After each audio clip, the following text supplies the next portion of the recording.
Shout out goes out to our current channel members.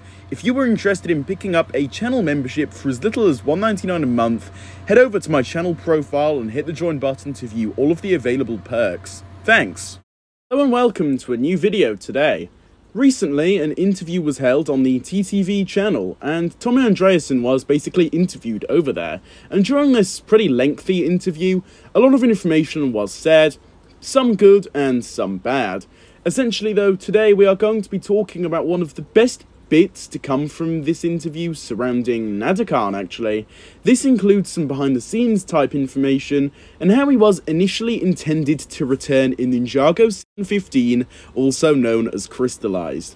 Now yes, that is a massive statement to make, and I'm not even joking. This was apparently the original plan they had, and you know, just after kind of saying that type of thing, it's again a big dramatic type statement to make. You're probably left wondering there, just thinking, why didn't this happen? This sounds like such a grand idea, it's such a massive thing that could have actually gone ahead and would have happened and had a proper place in Crystalized, but why didn't it happen? And, well, luckily, Tommy Andreasen gave a very clear answer on this, and, well, to be honest, it's not as amazing of an answer as you might think, in the way that it's very simple overall, you know, it's nothing crazy, it's just a very kind of obvious answer, really, and reasoning as to why Nadakhan didn't return.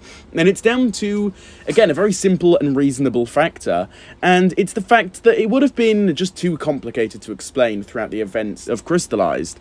It just would have been too complicated to explain this, as some characters know of him, and know of his story and Skybound and everything that happened there, while some don't. In fact, most of the characters throughout Ninjago do not remember anything, which again is very, very understandable. It's almost as if they made the Nadakhan story just so complex and too confusing that it's at the point where they're really trapped and they really can't bring him back without really having everything be about Nadakhan. I feel as though if he's going to return, the entire season has to be solely about Nadakhan's return. No other returning villains or anything like that. The villain of the season just has to be Nadakhan and nobody else.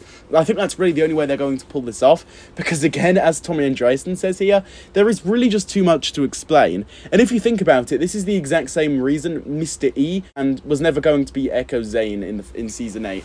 Echo Zane was a big possibility for Mr. E, you know, that was in the early storyboard draft ideas for the season, but they just kind of couldn't, because it would have been too hard to explain, it wouldn't have even fit into the season in the first place, it just would have been too much of a stretch, and so they really couldn't explain it.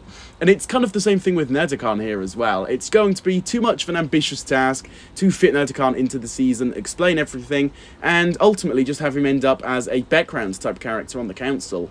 And I am glad about this, to be honest. A massive Nadakhan fan, of course, that's me, but at the same time, I do not think Nadakhan really belonged in the season. I think that he's really got to be his own standalone thing that's really taking the reins. He wouldn't fit as, you know, a kind of someone standing down to someone else like the Overlord. He has to be his own main villain, you know? I don't think his ego would allow him to just be a worker for somebody else. Get what I'm saying? Nadakhan really has to be his own thing, and having him returning Crystalized just to be pushed to the side, you know, it really wouldn't have worked, and I don't think it's really Nadakhan's place to return in the season. He's ever going to return, which honestly I hope doesn't happen.